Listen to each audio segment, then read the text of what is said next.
For 5 years, I had been the quiet engine behind the company's operations.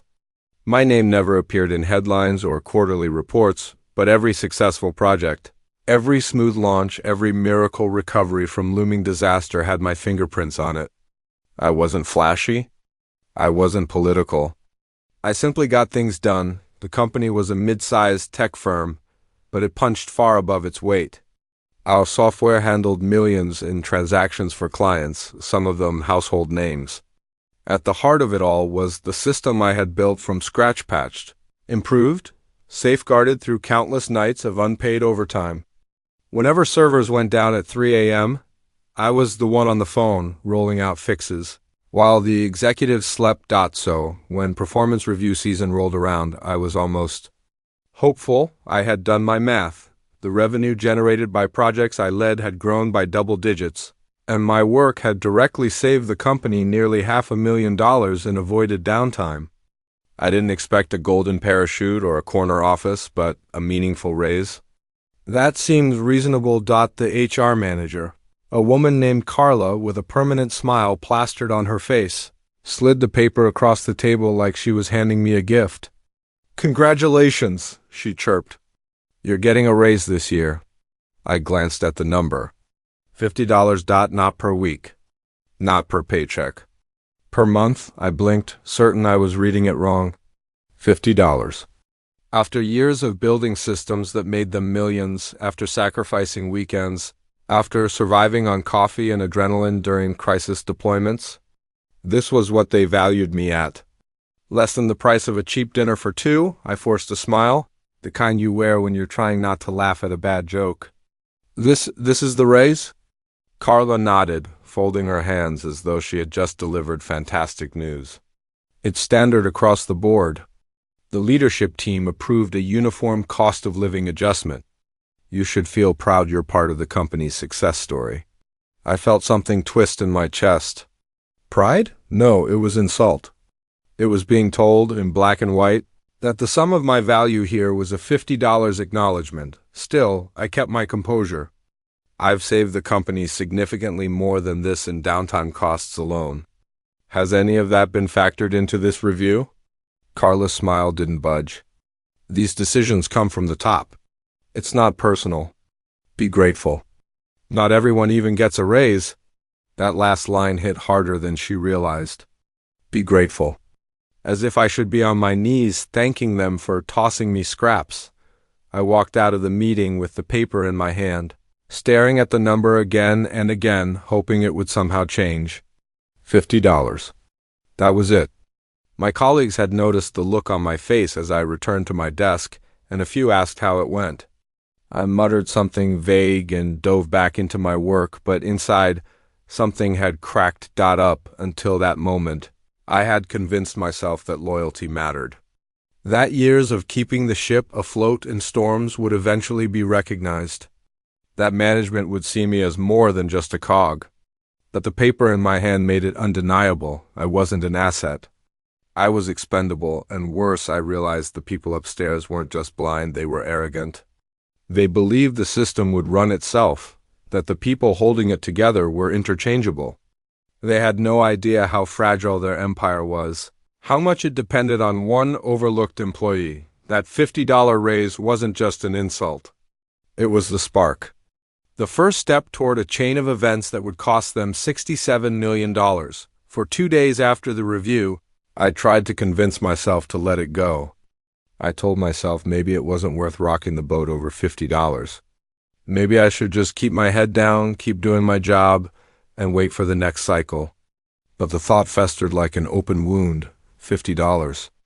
It wasn't about the money anymore. It was about the message. By the end of the week, I couldn't stomach it. I scheduled a one-on-one with my direct manager, a man named Rick. Rick wasn't a bad guy, he was just comfortable. Comfortable coasting, comfortable nodding along with whatever the executives wanted. Comfortable pretending problems weren't problems until they blew up. We sat in his glass-walled office, and I laid the paper on his desk. Rick, this raise doesn't make sense. You know how much I've contributed. The system I built is the backbone of our operations. I've saved us hundreds of thousands in downtime. Why am I only worth $50 more a month? He adjusted his tie, avoided my eyes. Look, I get it. But these things aren't personal. It's a company-wide policy. Everyone got the same increase. I leaned forward. Then it's a bad policy. You and I both know my work has directly impacted revenue. This feels like an insult. That's when he made the mistake of sighing. A long, exaggerated sigh, the kind that said, "You're being difficult. You're making me uncomfortable. I wouldn't push this," he said finally. Upper management doesn't like complaints? They'll see you as ungrateful. Ungrateful. There was that word again. Still, I thought maybe reason could prevail. I requested a meeting with HR and the Q, a man named Martin. If anyone could understand the numbers, it should be Martin. He was constantly touting data-driven decisions. The meeting was worse than I imagined. Martin sat at the head of the table, scrolling on his phone while I explained my concerns. When I finished, he finally looked up, smirk tugging at his mouth. "So what you're telling me," he said, "is you think you deserve more than everyone else?" "I'm saying my contributions warrant fair recognition," I replied evenly. "You've seen the reports. Downtime dropped by 70% since I took over. That alone saved us millions." Martin chuckled, shaking his head. "Everyone thinks they're the hero of the story. Let me be clear, you're not irreplaceable. The system runs because of the company, not because of you. Be happy you have a job. If $50 makes you this emotional, maybe this isn't the right place for you." The words stung more than I expected. Not because they were true, but because of the sheer arrogance behind them. He believed what he was saying. He really thought the company would thrive with or without me. AR chimed in, her voice syrupy sweet. "We value you, of course. But raising this issue isn't going to change the decision. You should focus on your work and let compensation policies be handled by leadership." That was the moment I knew. It didn't matter how much I did, how much I saved, how much I built. To them, I wasn't a person. I was a cog. And cogs didn't complain. They turned until they wore out, then got replaced. 2 weeks later, I was called into another meeting. This one wasn't about raises. It was about performance concerns. Martin was there again, grinning like a Wolf. "After reviewing your behavior," he said, "we've decided this isn't a good fit. Today will be your last day." Carla from HR slid the paperwork across the table, the same way she had slid me that insulting raise. I barely heard her scripted lines about severance and Cobra insurance. My ears were ringing, terminated for questioning $50. I walked out of the building with a cardboard box of my belongings, but inside, I wasn't broken. I was burning. Every word, every smirk, every dismissal played over in my mind, and something solidified deep inside me. They thought I was replaceable. They thought I was powerless. They had no idea what was coming. Walking out of that glass tower with a cardboard box in my arms, I felt stripped of everything: my desk, my access badge, my title. But what they hadn't stripped from me was knowledge. Knowledge. They didn't even understand I had. The company liked to boast about how cutting edge their infrastructure was, how their systems could process millions of dollars in client transactions with near zero downtime. What they never admitted was that their entire operation rested on a fragile foundation, and I had been the one holding it together. From day one, I'd been the architect. I built the central processing platform, patched its cracks, redesigned its workflows, and fortified it against collapse. But management never cared to learn what I actually did. They only cared that things worked. Every time a server hiccuped, every time a client's transaction failed to post, I was the one in the trenches. I knew where the weak points were, which patches were temporary bandages, which permanent fixes were really just duct tape. I knew the passwords. I knew the outdated scripts buried 3 layers deep in the architecture. I knew the emergency override codes that had been written years ago and never rotated. I knew the system skeletons. And it wasn't just technical knowledge. It was historical. I had audit logs showing the exact warnings I'd sent management about vulnerabilities.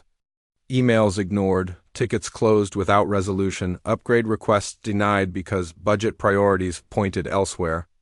They wanted glossy dashboards for investors, Not boring resilience work, every no from them had left the system a little weaker, a little more unstable, and every one of those no's was documented. With my name on the request, that meant one thing. If the system ever imploded, the blame wouldn't land on me.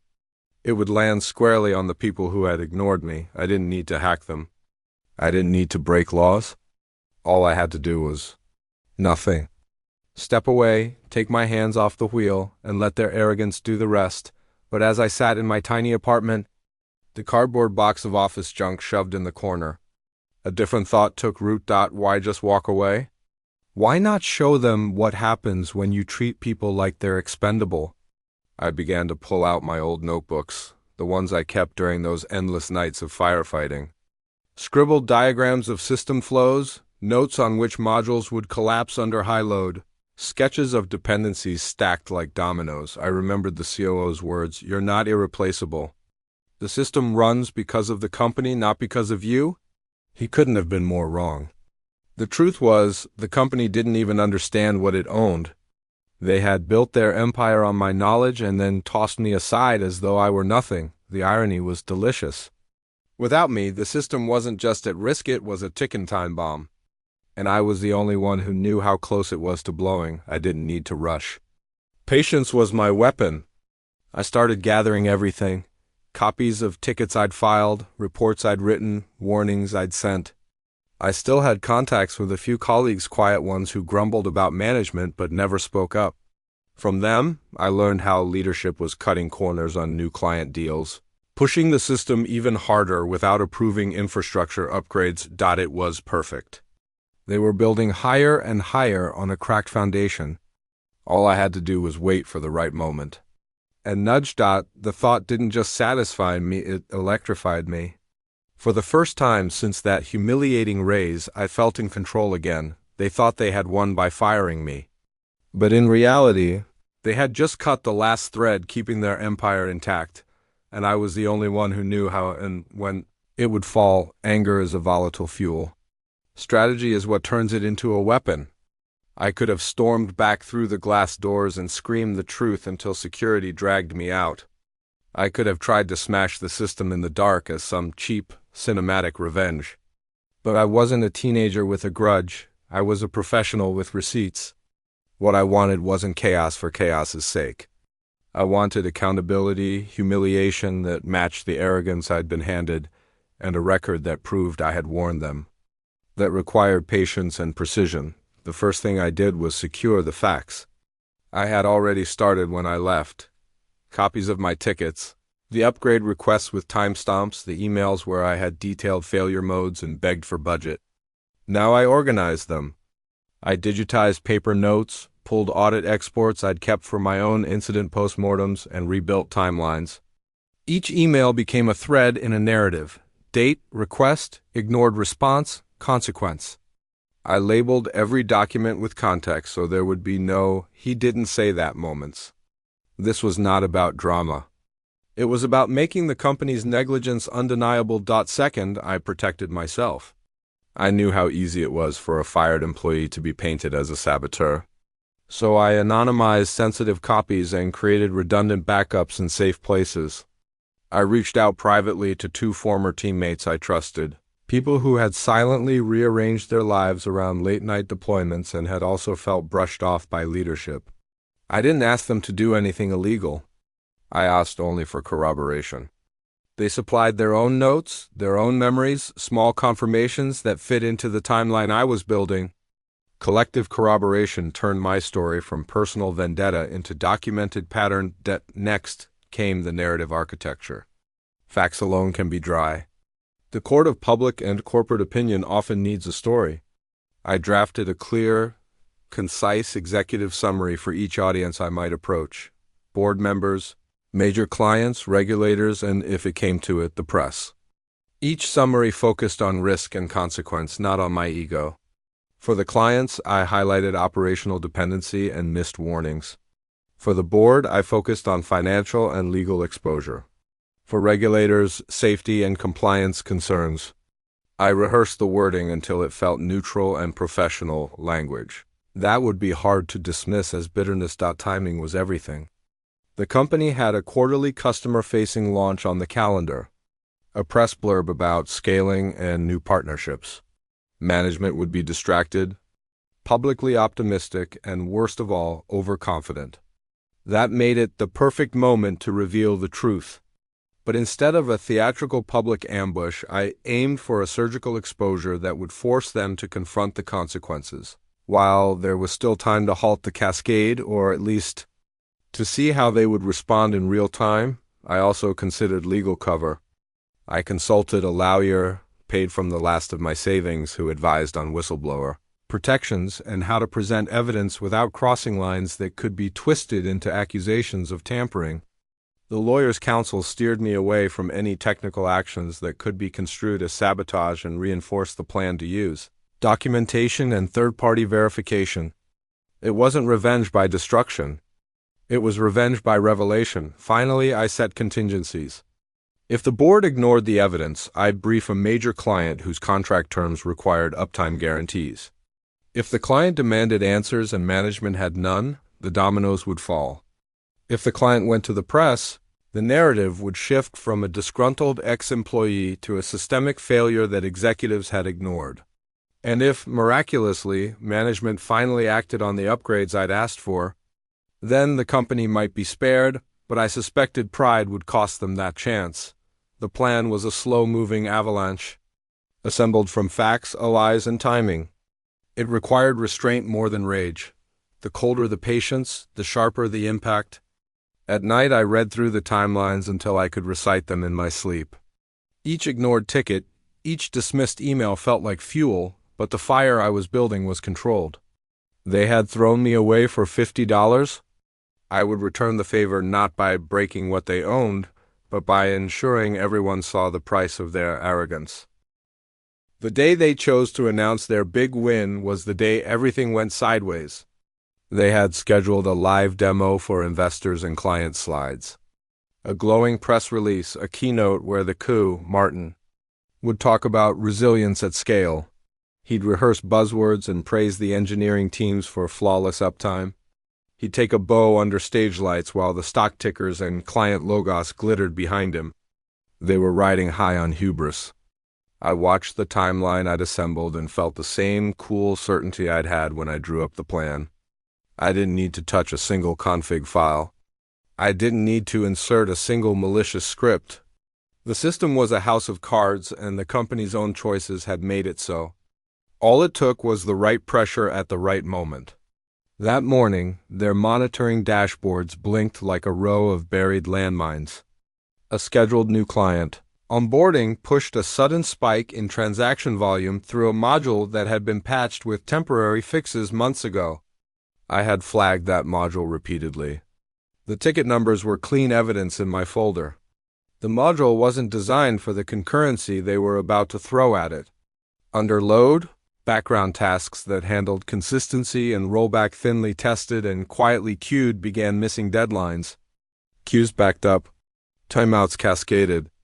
At first, the incidents looked like isolated errors, an API timeout here, a delayed transaction there. Engineers scrambled, eyes glassy from caffeine, running scripts and restarting containers.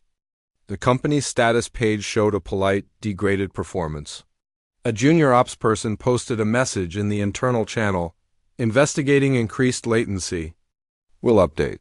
No one on the exec team publicly seemed worried. They had a demo to maintain. Within 30 minutes, what could have been a manageable incident became systemic.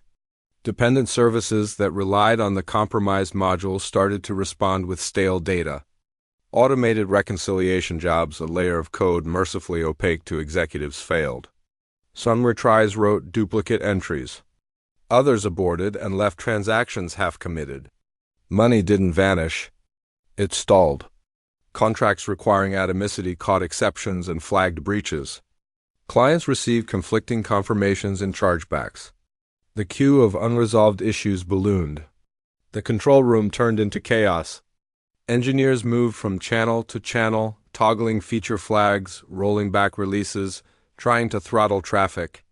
Management demanded status updates for the demo, then demanded that the demo continue. They wanted to show strength, even as the backbone groaned. The coup insisted on a sanitized status for investors, a mise-en-scène of control. That insistence was the final spark. In their rush to keep the demo immaculate, they blocked the one emergency measure that would have halted the cascading failures, routing the live onboarding to a fail-safe, quiescing the right-heavy workflows until reconciliation could be performed. That routing change required an approval that morning, an approval that had been routed through Martin's desk and waited while he practiced his keynote lines. By the time a dissenting engineer forced the routing change through a back channel, the damage had been done. Reconciliation jobs were overwhelmed by inconsistent states. Automated billing engines issued erroneous invoices. Downstream clearing nodes rejected batches because duplicate transaction IDs violated contractual guards. Each failed attempt to patch the problem generated more exception logs, more retries, more inconsistent states.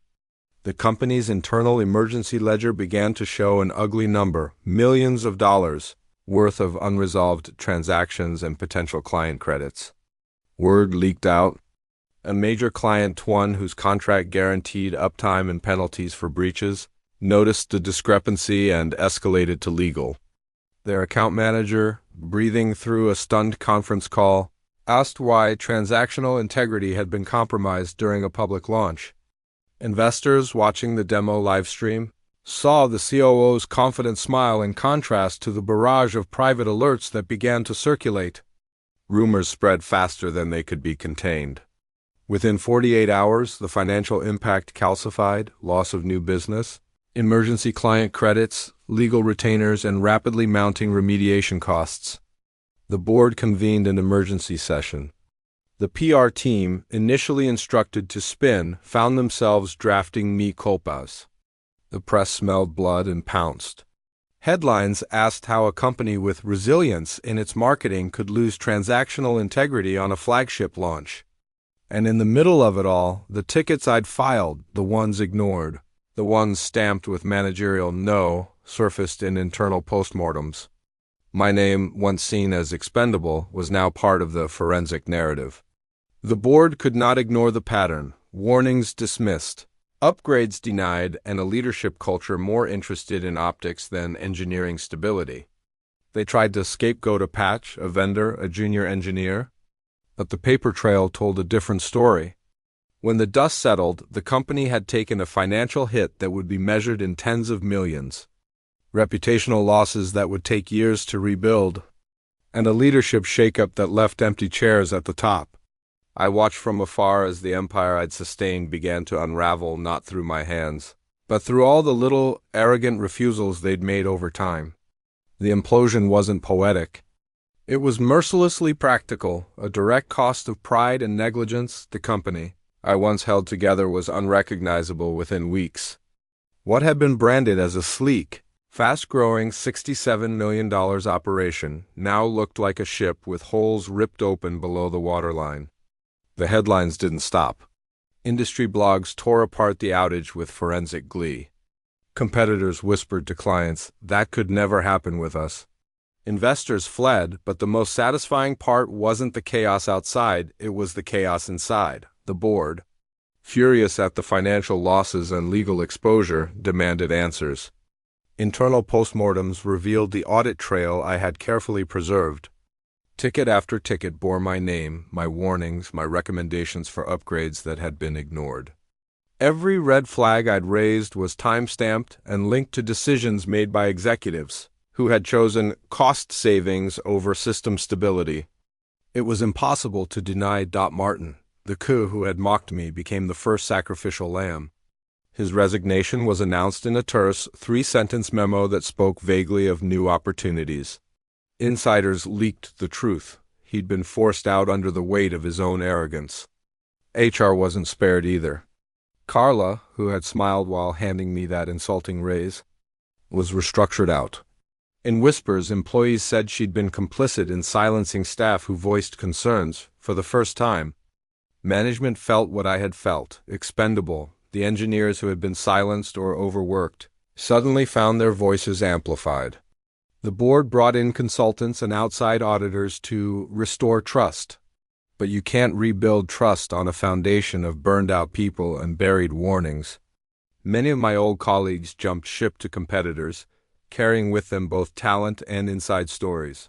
Meanwhile, I sat at a quiet cafe with my laptop, watching the dominoes fall. My lawyer had advised me not to gloat publicly, but privately I allowed myself the luxury of satisfaction. I hadn't broken a single law. I hadn't planted malware or sabotaged a single system. I had simply let their own negligence surface, armed with proof that I had predicted it. That was the beauty of it. They destroyed themselves. Clients filed lawsuits for breach of contract. Regulators opened inquiries. And the number $67 million appeared in filings, not as a proud valuation, but as the estimate of losses tied to the implosion. Their empire had turned into a cautionary tale overnight, and me? I was free. Free from the grind of endless late-night deployments. Free from being dismissed as replaceable. Free from the cage of loyalty to people who never valued me. I found contract work easily. Ironically, companies valued the same knowledge that mine had ignored. Some even reached out after reading between the lines of the scandal, recognizing my name from the buried reports that surfaced. But more important than money or titles was the lesson: silence favors the arrogant. By speaking up, by documenting, by refusing to let their narrative erase mine, I had ensured that when the system finally buckled, the truth came with it. I never wanted to destroy them for sport. I wanted them to see, undeniably, that people matter. That $50 was never about $50, it was about respect. And when they refused to give it, they wrote their own ending. Now, when I hear Martin's name, it isn't in boardrooms, it's in stories told over drinks by engineers, laughing about the guy who thought systems ran themselves. When I see my old company mentioned in trade magazines, it's always accompanied by a footnote about their catastrophic collapse. That's the legacy they earned. And it was the cleanest revenge I could have imagined, not sabotage, not destruction, but the simple act of letting their arrogance burn them to the ground.